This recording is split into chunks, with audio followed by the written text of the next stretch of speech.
Sanskriti, 1 minute. You're Mute. on mute. Please unmute. ठीक है, तो जय जिनेंद्र एक बार फिर से सभी से। और हम चर्चा कर रहे थे 12 भावनाओं पर।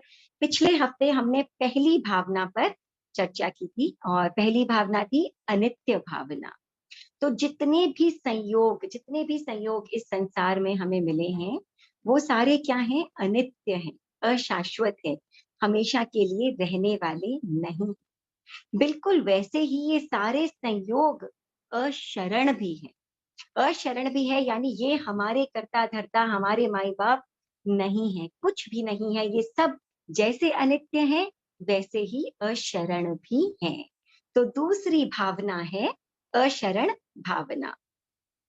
दल बल देवी देवता मात पिता परिवार मरते बिरिया जीव को कोई न राखन हार जगत में कोई न राखन हार। तो ये जो शरीर हमें संयोग से मिला है, ये संयोगी शरीर अपना मरण काल पूरा होने पर अवश्य ही छूट जाएगा। और इस छूटते हुए संयोगी शरीर को रोकने में कोई भी समर्थ नहीं है। चाहे वो डॉक्टर्स की टीम हो, आपके माता पिता हो, पारिवारिक जन हो, मित्र हो, देवी देवता हो, कोई भी उस मरण काल को रोकने में सक्षम नहीं है। बड़े बड़े राजे महाराजे, छत्रपति चक्रवर्ती, देवी देवता, कोई बच नहीं सकता। और काल आने पर सबको जाना पड़ता है। कोई उन्हें बचा नहीं सकता और उनकी शरण नहीं बन सकता, और ना वे हमें बचा सकते हैं, हमारी शरण बन सकते हैं। श्री कृष्ण का वर्णन आता है कि वासुदेव थे। पिछली बार हमने चर्चा की थी कि जो हमारे 24 तीर्थंकर और 12 चक्रवर्ती, 9 बलदेव, 9 वासुदेव और 9 प्रतिवासु थे। तो ये 63 श्लाका पुरुष, श्रेष्ठ पुरुष जो हैं वो कहलाते हैं या होते हैं एक एक अवसर्पिणी और एक एक उत्सर्पिणी काल में। तो कृष्ण कौन थे? वासुदेव 3 खंड के राजा, महाबलशाली, और बलभद्र जैसे, बलदेव जैसे भाई, चक्र रत्न उनके पास में। लेकिन फिर भी क्या हुआ? फिर भी उनकी आती हुई मौत को कोई नहीं रोक सका। और बिलबिलते हुए, बिल्कुल तड़पते हुए उन्होंने एक जंगल में अकेले जान अपनी गंवाई। तो उनकी आंखों के सामने उन्हीं श्री कृष्ण की आंखों के सामने पूरी की पूरी द्वारका नगरी जलकर भस्म हो गई। 6 महीने तक ये नगरी सुलगती रही।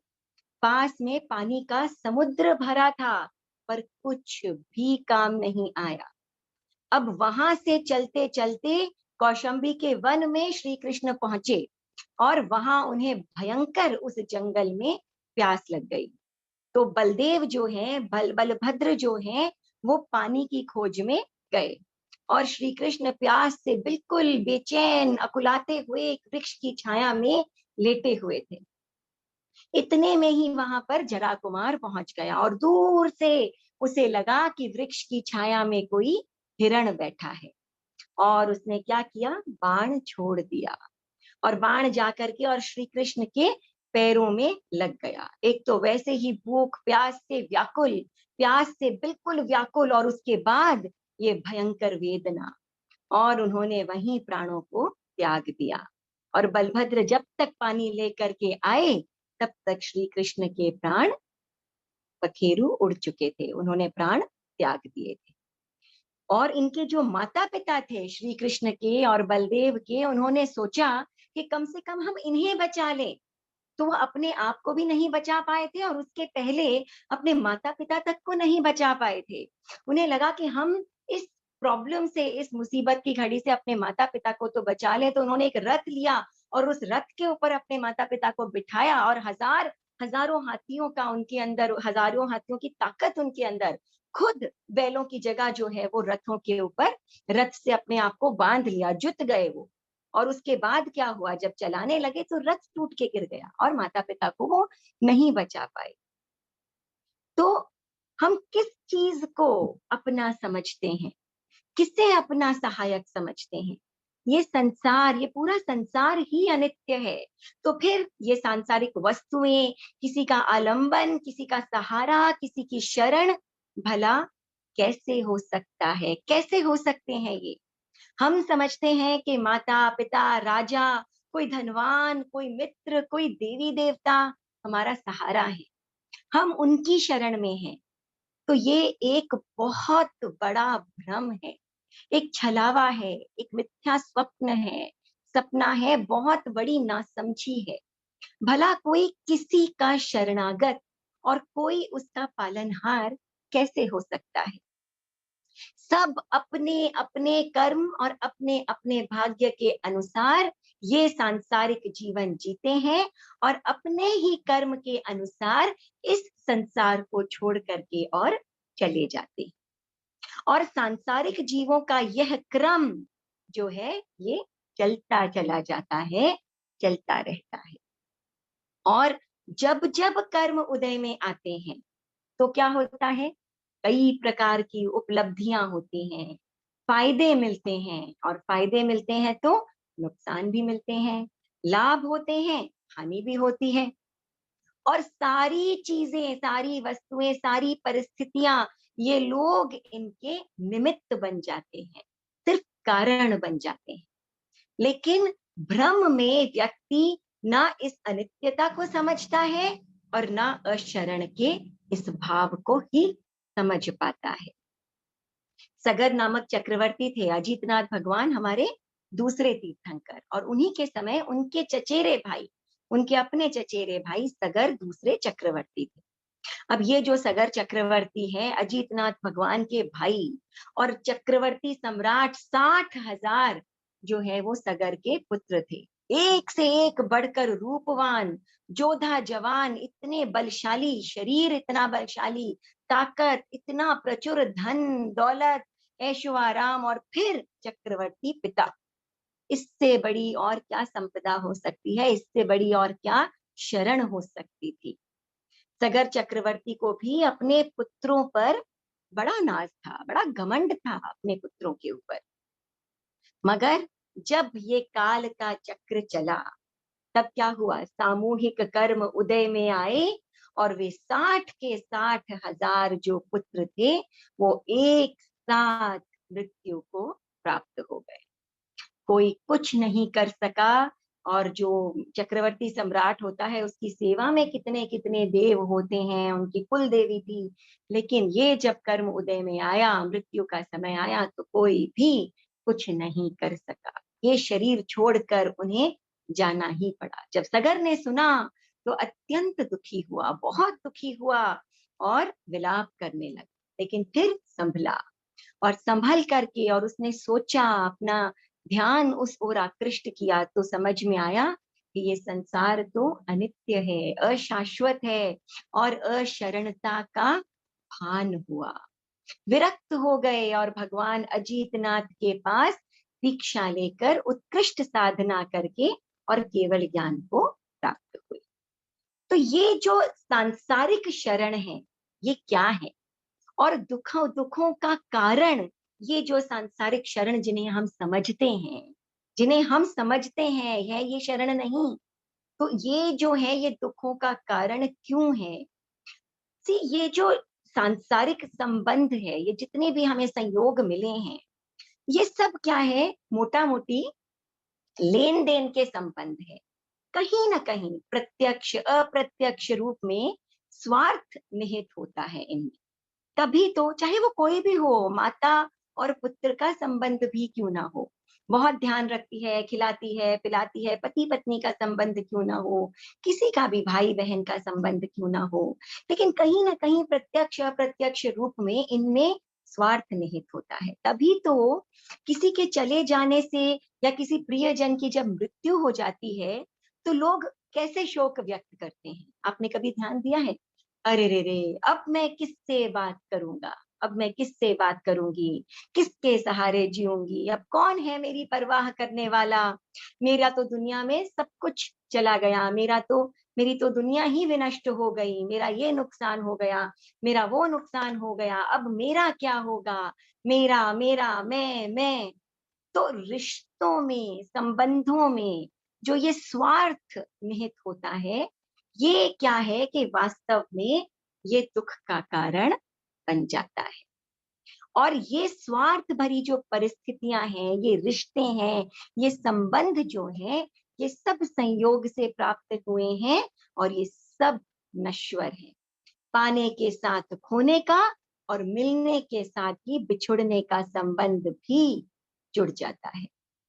और इसीलिए ये सांसारिक आलंबन, सहारे, शरण दुख मुक्ति के नहीं, दुख उत्पन्न करने के कारण फाइनली बन जाते हैं, डर का कारण बन जाते हैं, भय उत्पन्न करने का कारण बन जाते हैं।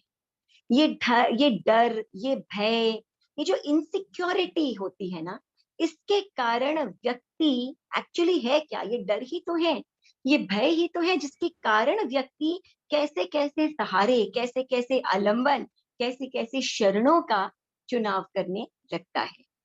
जो सफल है, ताकतवर है, धनवान है, पावरफुल है, ऐसे पावरफुल लोगों से वो रिश्ता बनाना चाहता है, चापलूसी भी कर सकता है, दिखावा करता है। और देखिए कैसे कैसे आलंबन, देवी देवताओं को प्रसन्न करने के लिए न जाने क्या क्या करता है, पूजा करता है, अर्चना करता है, भक्ति करता है, रकम रकम की, प्रकार प्रकार की मणियां पहनता है, रत्न पहनता है, कभी कोई पन्ना, कभी कोई मूंगा, मोती, ये सब धारण करता है और तंत्र मंत्र का सहारा भी ले लेता है। लेकिन ये कोई भी सिर्फ निमित्त हो सकते हैं। अगर आपके पुण्य उदय में है तो आपके लिए कुछ फायदेमंद हो सकता है, लेकिन अगर आपके पाप कर्म उदय में आए हैं, जब पाप कर्म उदय में आते हैं तो ये सब विफल हो जाते हैं। और क्या होता है, कोई भी आपके साथ अनिष्ट होने से नहीं रोक सकता, कुछ भी अनिष्ट होने से नहीं रोक सकता, चाहे कोई भी क्यों ना हो। तो फिर क्या हमारा कोई सहारा नहीं, क्या हमारा कोई आलंबन नहीं, क्या हम किसी की शरण में नहीं है? हैं, डेफिनेटली हैं, निश्चित है। तो कौन है वो, कहाँ है वो, कौन है, किसकी शरण है हमें? हमारी अपनी आत्मा की शरण। हमारी अपनी आत्मा ही वास्तव में हमारा आलंबन है, हमारा सहारा है। हमारी अपनी आत्मा सुख की करता है और हमारी अपनी आत्मा दुख की करता है। हमारी अपनी आत्मा ही मित्र है और हमारी अपनी आत्मा ही हमारी शत्रु है। अप्पा कत्ता विकत्ताय दुहाण्य सुहाण्य, अप्पा मित्र मित्रम च दुपट्ठ्य सुपट्ठियो। हम कहाँ सहारा, कहाँ शरण ढूंढ रहे हैं? अप्पा नहीं वे अरणी, अप्पा में कुड़सामली, अप्पा काम दुहा धेनु, अप्पा में नंदनन बनन। हमारी अपनी आत्मा ही वैतरणी नदी है, सरिता है, कामधेनु है, नंदन वन है, हमारी अपनी यही आत्मा। और हम क्या करते हैं, हम नवकार मंत्र की शरण लेते हैं, अरहंत सिद्ध साधु की, शुद्ध साधु की शरण लेते हैं, गुरुओं की शरण लेते हैं, धर्म की शरण लेते हैं। ये सब भी शरण है, मगर क्यों शरण है? क्या ये कोई मंत्र है जिससे हमें कोई सांसारिक उपलब्धि हो जाएगी, या जिससे हमें कोई सांसारिक, कोई शारीरिक रोगों से मुक्ति मिल जाएगी, कोई अनिष्ट होने से हम बच जाएंगे, या कुछ इष्ट होने का संयोग हमारे साथ बन जाएगा? नहीं। ये शरण क्यों है? ये शरण इसलिए है, यहाँ क्या है, सिर्फ अरहंत सिद्ध साधु, इनको नमन ही तो किया है हमने, और इनका शरणा क्यों है? इस प्रकार की सांसारिक दुख मुक्ति का उपाय या सुख प्राप्ति का उपाय नहीं है। ये शरण इसलिए है, ये आलंबन इसलिए है कि ये हमें संपूर्णतया दुख मुक्ति का मार्ग इन्होंने दिखाया। वो शांति का मार्ग जो है वो उन्होंने हमें दिखाया है। तो अपनी आत्मा पर अवलंबन, अपनी आत्मा की शरण कैसे ली जाती है, इसका मार्ग, ये जो मार्ग है, ये हमें उन्होंने दिखाया है, ये हमें धर्म दिखाता है। इसीलिए धर्म की शरण, अपने आप से पहचान, अपने भीतर जाना, इसीलिए हम इनकी शरण लेते हैं। तो ये जो अशरण का भाव है, ये कैसे आई और कैसे हम इन सांसारिक शरणों से छूटें, कैसे ये अशरण का भाव हमारे भीतर आए। देखिए एक्चुअली है क्या, हम कंफ्यूज्ड हैं, हम कंफ्यूज्ड हैं, हमारे पास क्या है और हम क्या पाना चाहते हैं, हमारा लक्ष्य क्या है और है क्या हमारे पास अभी प्रेजेंट में, इसी में हमें कंफ्यूजन। अब कई बार लोग कहते हैं कि जो भक्तामर आदि स्तोत्र वगैरह बोलते हैं, तो लोगों ने कई कई बीमारियों आदि से उन्हें जोड़ा है कि ऐसा करने से ये ठीक हो जाता है, वैसा करने से वो ठीक हो जाता है, ये मंत्र बोलो, ये श्लोक बोलो, और भी अनेकों अनेकों प्रकार के मंत्र हैं, स्तोत्र हैं, जाप हैं, तो जो समय समय पर लोग बताते रहते हैं और बड़े लोग इनके ऊपर श्रद्धा भी करते हैं। तो लोग पूछते हैं कि क्या हमें इन पर श्रद्धा नहीं करनी चाहिए, क्या इनका कोई फायदा नहीं होता है? देखिए एक चीज हम ध्यान रखें कि जैसे मानतुंगाचार्य है, जिन्होंने भक्तामर स्तोत्र की रचना की थी, उन्होंने भक्तामर स्तोत्र की रचना क्यों की थी? वो कारागार में डाल दिए गए थे, बड़े कारागार में कारागार, कारागार में कारागार, जेल में अंधेरे कमरे में उन्हें डाल दिया गया। ऐसी परिस्थिति में उन्होंने भक्तामर स्तोत्र का निर्माण किया। और क्यों भक्तामर स्तोत्र का निर्माण किया? इसलिए नहीं कि उनके कष्टों का निवारण हो जाए, जो सांसारिक कष्ट उनके ऊपर पड़े थे, वो विपदा चली जाए, इसलिए नहीं उन्होंने इस स्तोत्र का निर्माण किया था। और ना इसलिए कि वो इन कमरों से, इन तालों से, इस कारागार से बाहर निकलना चाहते थे। उन्होंने इसलिए इस स्तोत्र का निर्माण किया कि ऐसी विकट परिस्थिति में भी उनकी आत्मा की निर्मलता बनी रहे, उनकी आत्मा की उज्जवलता बनी रहे, और उनके आत्मा के जो परिणाम हैं वो ना गिरे, चाहे कष्ट कितने भी हो। वो आदिनाथ भगवान, जिन्होंने उस समय, पहले तीर्थंकर थे वो, कैसे कैसे समय को, जब बिल्कुल कोई कल्चर नहीं था, कुछ भी नहीं था, कुछ भी संपन्न नहीं था, संस्कृति इत्यादि कुछ भी नहीं था वहां पर, और लोग कुछ भी नहीं जानते थे, इतने भोले थे। सब कुछ, हर कष्ट, हर चीज को सामने देख करके एक चैलेंज के रूप में दिया लिया, और हर चीज लोगों को उन्होंने सिखाई। और किस प्रकार से सबसे पहले इस अवसर्पिणी काल में उन्होंने धर्म का प्रतिपादन किया, कैसे उन्होंने मार्ग दिखाया। ऐसे तीर्थंकर भगवान की स्तुति उन्होंने की कि उनके जैसा संयम, तो उनके जैसा संयम, उनके जैसा संवर।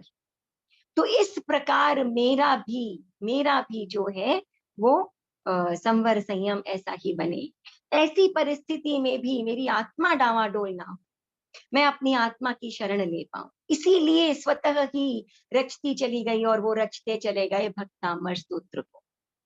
लेकिन कहते हैं ना कि जाकी रही भावना जैसी, प्रभु मूरत देखी तिन तैसी। हमने क्या किया है, हमारे लिए संसार और सांसारिक उपलब्धियां ही सब कुछ है, हमारे फायदे लायक कुछ मिल जाए और हमारे सांसारिक नुकसान लायक जो भी चीजें हैं, चाहे वो बीमारी हो या और भी कुछ हो, वो सब हमसे दूर हो जाए। तो हमने क्या किया, हर स्तोत्र को, कितनी महान एक कृति को हमने अपने सांसारिक यूजेस के लिए लेना शुरू कर दिया। क्योंकि हम जितनी हमारी समझ होगी, हम उतना ही तो किसी चीज को समझ पाएंगे। हम उसकी उत्कृष्टता को ही नहीं समझ पाते हैं हम, और बस बड़ी बड़ी चीजें हम देख करके और उसको हम एक सांसारिक रूप में अपनाने का प्रयत्न करते हैं।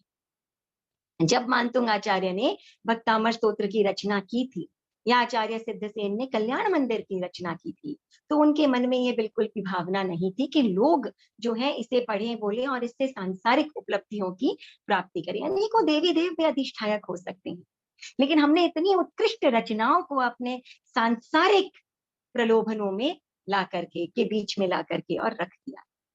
इन्हें हम सहारा मान बैठे हैं।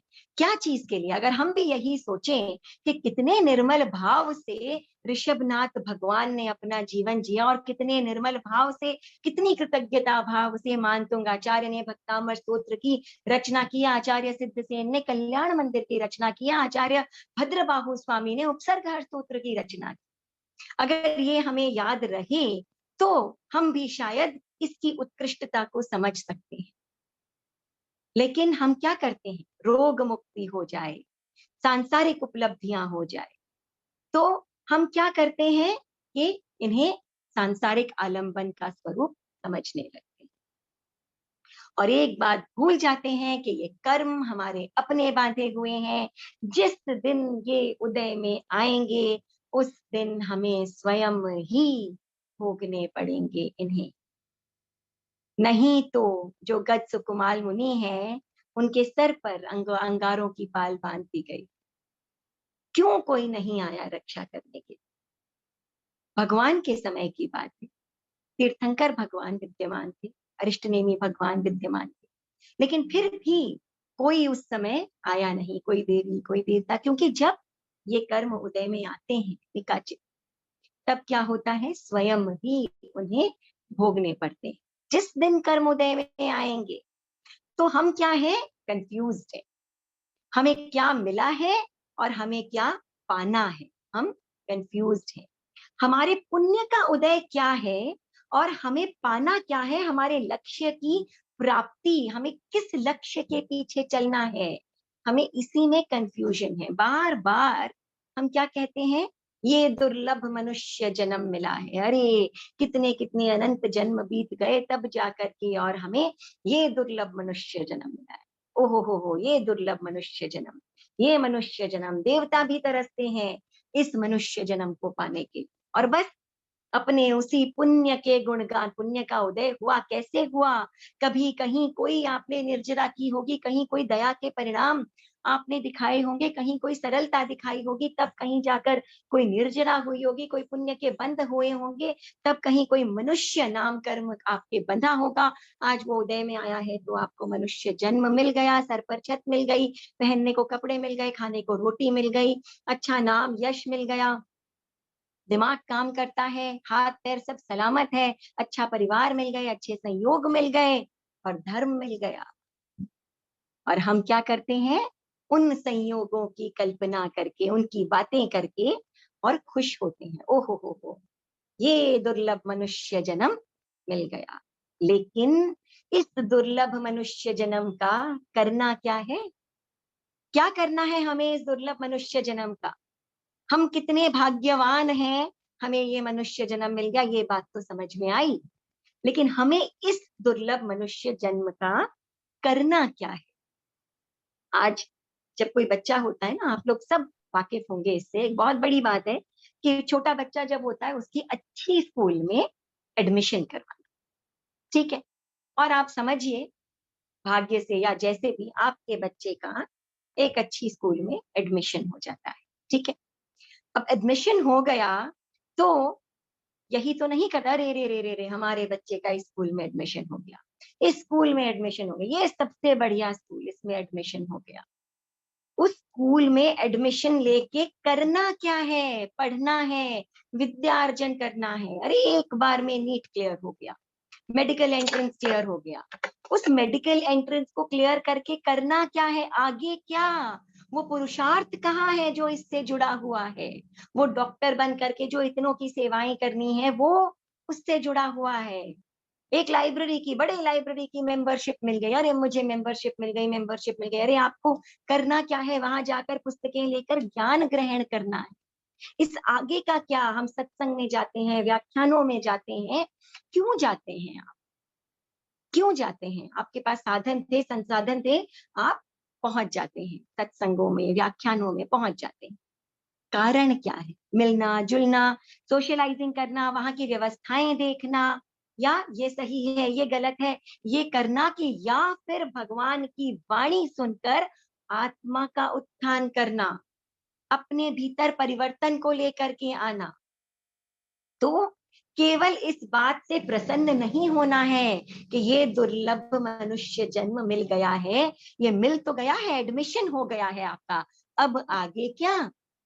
तो उस पुरुषार्थ को हम भूल जाते हैं और इसी मनुष्य जन्म के साथ जो संयोग मिले हैं, इसकी शरण, उसकी शरण, इस घर की शरण, इस व्यक्ति की शरण, इस धन की शरण, इनके हम शरणागत बन जाते हैं। तो इस कंफ्यूजन से, ठीक है मनुष्य जन्म मिल गया, बहुत बढ़िया बात है भाई, बहुत भाग्यशाली हैं, बड़े पुण्यवान हैं जो ऐसा दुर्लभ मनुष्य जन्म आपने प्राप्त कर लिया, लेकिन प्राप्त क्यों किया? आगे क्या करना है? वरना विफल हो जाएगा, कोई फायदा नहीं होगा। तो आत्मा की उन्नति की इस दिशा में हम क्या काम कर रहे हैं, कितना काम कर रहे हैं, ये हमें सोचना जरूरी है। और ये हम क्यों नहीं सोचते? क्योंकि आजकल की जो ये ब्रिंगिंग अप हो गई है ना, ये भी ऐसी है कि पेरेंट्स जो गार्जियन बन करके अपने बच्चों को बड़ा करते हैं, तो पढ़ाई लिखाई, करियर, तरह तरह की चीजें, तरह तरह की के साधन संसाधन सब हम देते हैं, लेकिन शुरू से ही संस्कार क्या डाले हुए हैं कि ये जो सांसारिक संयोग मिल रहे हैं या बन रहे हैं या तुम अपने लिए क्रिएट करोगे, यही सुख का हेतु है, यही सुख का हेतु है। ये बताना भूल जाते हैं बचपन से ही कि ये सारे अस्थाई हैं, ये सारे अशाश्वत हैं, अनित्य हैं, ये सब अशरण है, ये हमेशा के लिए रहने वाले नहीं है।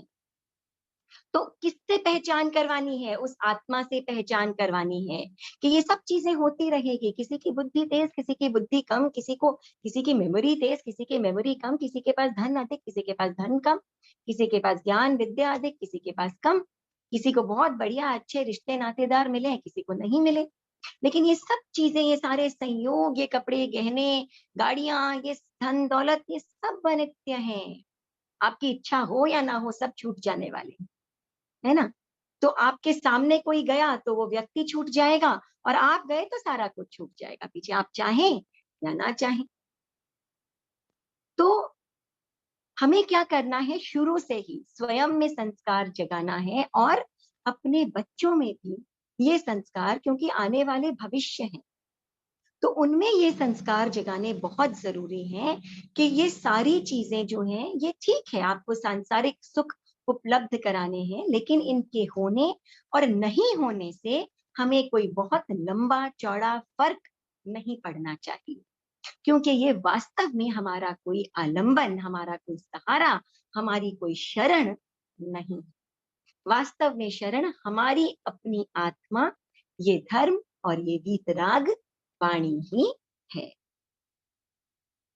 तो अशरण भावना, और जब भी हम अशरण भावना की बात करते हैं, तो अनाथी मुनि की कहानी हमेशा अशरण भावना के साथ जुड़ी हुई रहती।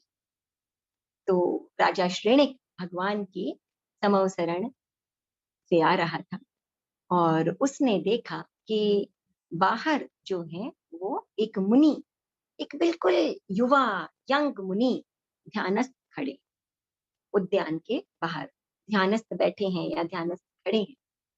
तो उन्होंने देखा, कुछ दूरी से वो देखने लगे अनाथी मुनि को, मुनि को देखने लगे, उन साधु को देखने लगे कि ऐसी अवस्था में कैसा रूप लावण्य इनका चमचमा रहा है, चमक रहा है, और कितना सुंदर सुडौल इनका शरीर, और कैसी आभा। ऐसे समय में ऐसे व्यक्ति को विषय भोगों को छोड़ करके और ऐसे ध्यानस्थ रहने की आवश्यकता क्यों पड़ गई? ऐसे क्यों खड़े हैं ये मुनि ध्यान की अवस्था में? ऐसा क्या हुआ होगा जो ऐसे व्यक्ति ने, ऐसे जीव ने जो है वो विषय भोगों को छोड़ करके और ये साधना का पथ जो है वो अपना लिया? तो श्रेणिक ने ध्यान संपन्न होने पर मुनि से पूछा कि मुनिवर, आप तो बड़े ही सुकोमल, बड़े ही सुंदर और बड़े ही आप स्वस्थ आप दिख रहे हैं, तो आपने क्यों जो है वो विषय भोगों को छोड़ करके और इस साधपने को अपनाया है? तो अनाथी मुनि फरमाते हैं, कहते हैं कि मुझे जो संसार में रह करके कोई ऐसी अमूल्य वस्तु, कोई अपूर्व वस्तु जो है वो नहीं मिली। कोई किसी अपूर्व वस्तु की प्राप्ति मुझे नहीं, कोई मेरे हृदय को समझ सके ऐसा कोई सच्चा मित्र मुझे नहीं मिला, कोई मेरा नाथ नहीं था। इसीलिए मैं मुनि बन गया, अनाथी मुनि।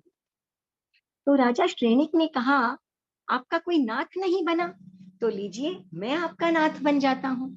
आपको क्या चाहिए, आप ये छोड़िए और आप संसार में प्रवेश कीजिए, और आपको विषय भोग आदि जो भी आपको चाहिए, आप सुगंधित द्रव्य है, स्त्रियां, आपको जो, आप आइए, मैं आपका नाथ बन जाता हूँ।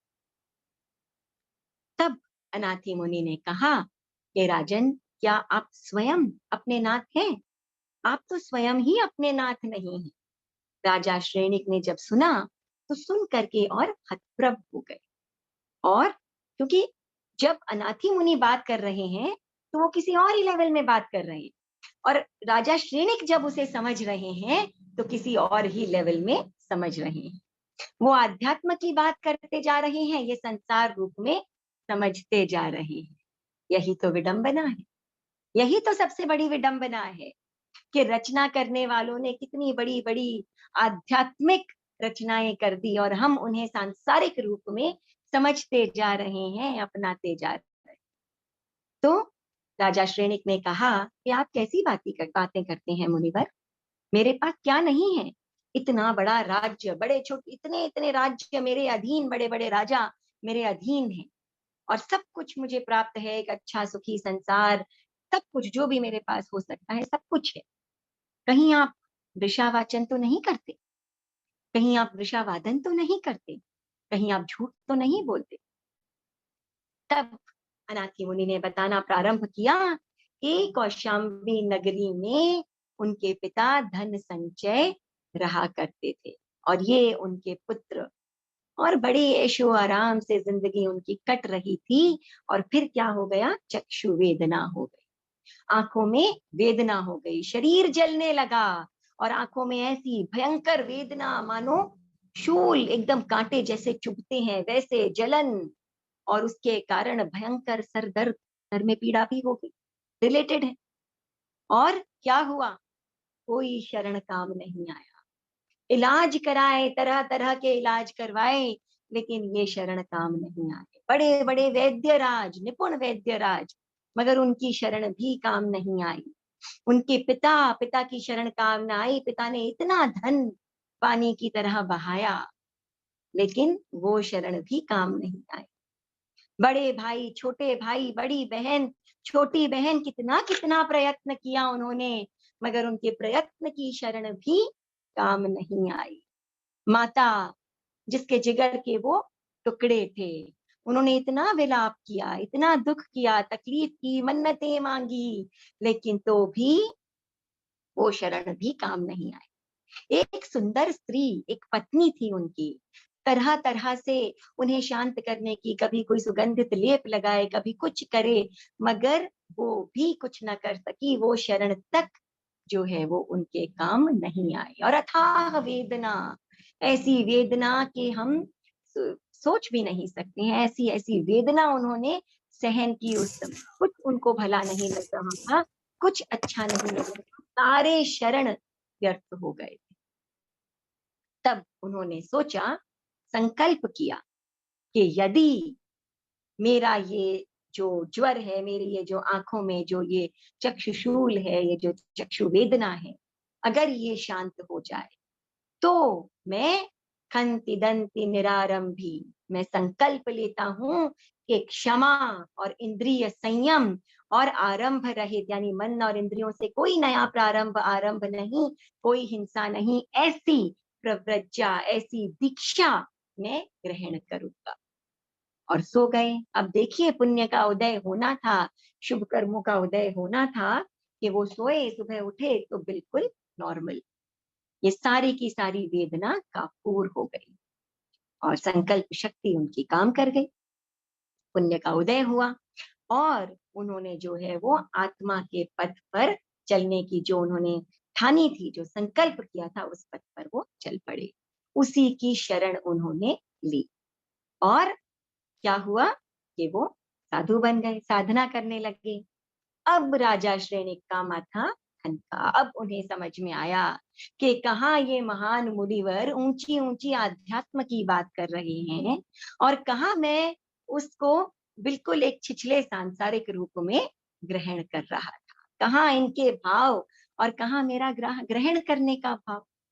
तब उन्होंने बड़ी विनम्रता से, महाराजा श्रेणिक ने क्षमा याचना की कि भगवान मुझे क्षमा कीजिए, मुझसे बहुत बड़ी भूल हो गई। मैंने इतनी बड़ी धृष्टता की कि आपका नाथ बनने चला। मैंने इतनी बड़ी धृष्टता की कि मैंने आपको काम भोगों के लिए आमंत्रित किया।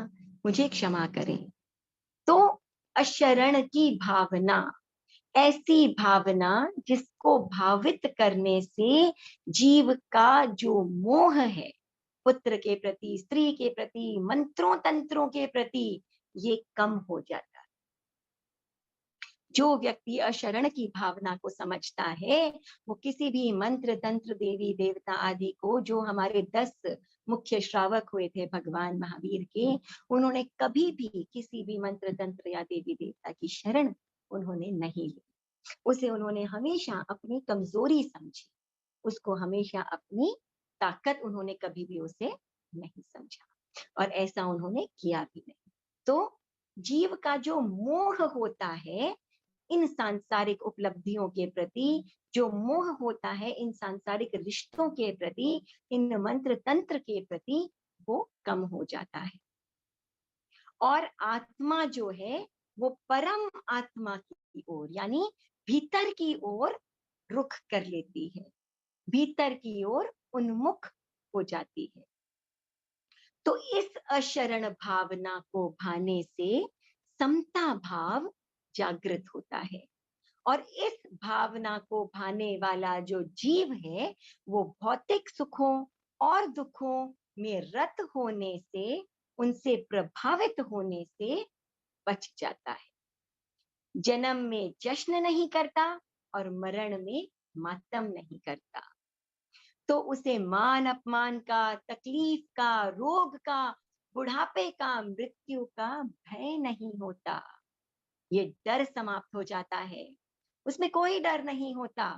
वो समझ जाता है कि मुझे कोई मार नहीं सकता, मेरा कोई विनाश नहीं कर सकता, क्योंकि मेरी आत्मा अजर है, अमर है, शाश्वत है। ऐसा व्यक्ति पुरुषार्थी होता है और निर्भीक होकर संयम के मार्ग पर, साधना के मार्ग पर आगे चलने वाला हो सकता है, आगे बढ़ता है। तो वो आत्मा के स्वरूप को जान जाता है, संसार के स्वरूप को जान जाता है।